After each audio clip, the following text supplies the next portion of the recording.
प्रणाम, आदाब। 2 दिन पहले योगी आदित्यनाथ ने, हाँ वही सीएम के मुख्यमंत्री, उन्होंने कठमुल्ला शब्द इस्तेमाल कर बयान क्या दिया।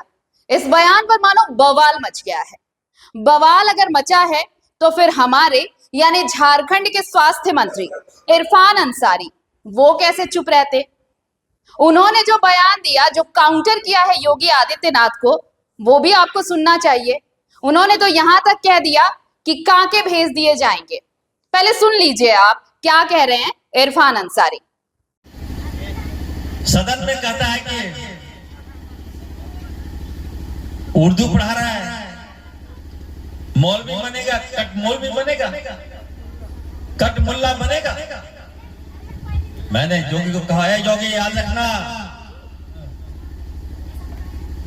अपने दायरा मत क्रॉस करो जोगी।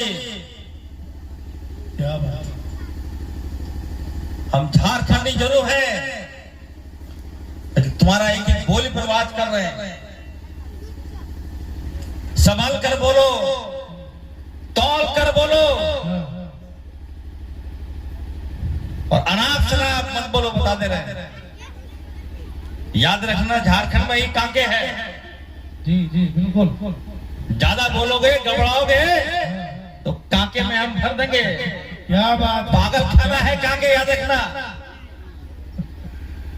उत्तर प्रदेश उठा के लाके कांके में हम भर्ती कर देंगे तुमको।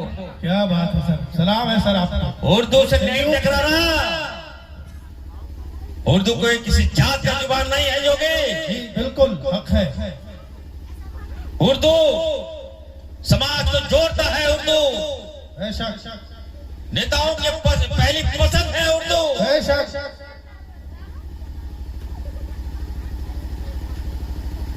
कोई ऐसा देश नहीं है जहां उर्दू नहीं है, याद रखिएगा। क्या बात है सर भाई, जिंदाबाद भाई सर, बहुत खूब, जिंदाबाद जिंदाबाद। आप मुझे गाली दे दो, मैं बर्दाश्त कर लूंगा, लेकिन उर्दू जवान को अगर कुछ बोलोगे योगी, इसको हम बर्दाश्त नहीं कर सकते, इसको बर्दाश्त नहीं कर सकते। जिंदाबाद जिंदाबाद, जिंदाबाद जिंदाबाद, सल्यूट है सर, जिंदाबाद। सलाम है आपके हौसले। यहाँ आया था जामताड़ा, इरफान अंसारी ने रोक दिया, बोला नहीं उसका हेलीकॉप्टर यहाँ नहीं आने देंगे। ये इरफान अंसारी है, याद रखिएगा। ये ताकत यदि कब आया है मुझे, ये ताकत यदि मुझे किसी ने दी है तो आपने दिया है, जामताड़ा की जनता ने ताकत दिया है। जिंदाबाद जिंदाबाद। तो ये तो सियासी दाव पेच आप इसे कह सकते हैं, सियासी वार पलटवार है। अगर भाई कोई सवाल पूछेगा तो कोई जवाब देगा, और कोई अगर कटाक्ष करेगा तो उसके लिए भी आप तैयार रहिए कि आपको भी जवाब देने वाले हैं। अगर योगी आदित्यनाथ ने कठमुल्ला कहा तो फिर ये जो जवाब मिला है वो लाजमी था। लेकिन इन सब के अलावा अब एक बयान और सुनिए इरफान अंसारी का। उसी दौरान जब ये सारी बातें वो कह रहे हैं, उस दौरान वो अपनी आवाम और अपने लोगों के बारे में जिक्र कर रहे हैं। वो कह रहे हैं कि हमारे आवाम, हमारे लोग जब भी मदद के लिए बोलेंगे वो तैयार हैं, किसी भी सूरत में हमेशा तैयार हैं। सुनिए ये पूरा वीडियो का ये अंश भी सुनना आपके लिए जरूरी है। सुनिए। ये तमाम युवा अपने उलेमाओं से कहना चाहता हूँ, एकदम आप लोग याद रखिए, इरफान अंसारी आपका है। हर मोड़ में आप न केवल जामताड़ा, किसी भी जगह चले जाइए, आप इरफान अंसारी को वहां पाइएगा, याद रखिए। बहुत 4 दिन पहले डोरंडा से एक बच्ची आई मेरे पास, 5 बजे भोर में मेरे घर में आई। पूरा परिवार उस घर में, मेरे बाहर घर में आके खड़ा रहा कि मुझे इरफान साहब से मिलना है। मैं 8 बजे उठा तो हमारे गार्ड ने कहा कि सर 2 बच्चियां आई हैं परिवार के साथ, काफी रो रही है, आपसे मिलना चाहती है। तो हम गए, हम क्या बात है, अंदर भेजो मेरे लोग। दोनों बच्चों का रो रो के बुरा हाल, उस परिवार का रो रो के बुरा हाल था। और हमारे पास आई, बोले कि इरफान साहब, मैंने आपका नाम सुना है कि आप जो हैं गरीब को मदद करते हैं, किसी पे जुल्म होता है तो सबसे पहले आप आवाज उठाते हैं। मैं बता दूं कि सामने मेरे पुलिस वाले आए, मेरे अब्बू जान को और हमारे अंकल को उठा के ले गए, बहुत मारा करने। मेरे अब्बू जान जो है छोटा मोटा कॉन्ट्रैक्टर है, बड़ी मुश्किल से परिवार को पालते हैं वो, और उनको पुलिस उठा के ले गई है, पलामू की पुलिस। मेरे अब्बू को बचा लीजिए। हमने इतिहास जाना तो पता चला कि नहीं, ईमानदार आदमी है,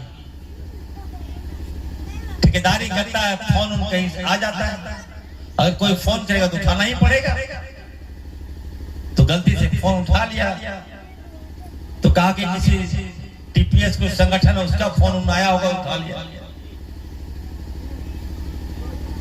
मैंने लगाया एसपी को फोन, मैंने एसपी को कहा, एसपी साहब क्या मामला है बताइए। तो एसपी साहब ने कहा तो मुझे तो जानकारी नहीं है। हम बोले आपके क्षेत्र में हमारे लोगों को कोई पुलिस उठा के ले जाएगा और आपको जानकारी नहीं है। एसपी साहब सुन लीजिए, इसी आवाम के बदले हम लोग मंत्री बने हैं, हम लोग सरकार में आए हैं, याद रखिएगा। अगर हमारे लोग के साथ कुछ हुआ, अगर उस आदमी के साथ कुछ हुआ, ये मत समझिए वो आदमी अकेला है, उसके साथ इरफान अंसारी खड़ा है। जिंदाबाद जिंदाबाद, बेशक जिंदाबाद जिंदाबाद, बहुत अच्छे, बहुत अच्छा। जब मैंने ये बातें कहा तो कहा कि सर मुझे 2 मिनट समय दीजिए। 5 मिनट के बाद फोन आता है, एसपी साहब कहते हैं कि इरफान साहब उनके घर वाले को भेज दीजिए और उसको लेके चले जाइए। सल्यूट है सर, सलाम। और उनको छोड़ दिया गया। 2 से देर मिठाई उठाई लेके हमारे पास आई, उनको लेके आई। उस वालिद साहब कहते हैं कि सर मुझे तो नया जीवन दिया आपने हमें, अगर आपका फोन नहीं जाता तो हम लोग, लगता है कि हम लोग आतंकवादी बना देता। तो निश्चित तौर पर मैं कहूंगा, वैसे लोगों से कहूंगा, क्या आप लोगों ने इरफान अंसारी को खड़ा किया है? तो सुन लिया आपने। सवाल बस इतना सा है कि मंत्री जी कौन से उनके लोग, कौन से उनकी आवाम के बारे में बात कर रहे हैं। अगर आपको भी हमारी तरह जवाब चाहिए तो कमेंट सेक्शन में आप अपने सवाल भेज सकते हैं। वीडियो अच्छा लगा हो तो लाइक और शेयर कीजिए और हमारा चैनल जरूर सब्सक्राइब करिए। कुछ कंप्लेंट्स है, कुछ सुझाव है तो वो भी आप हमें कमेंट सेक्शन में भेज सकते हैं। जोहार, नमस्कार।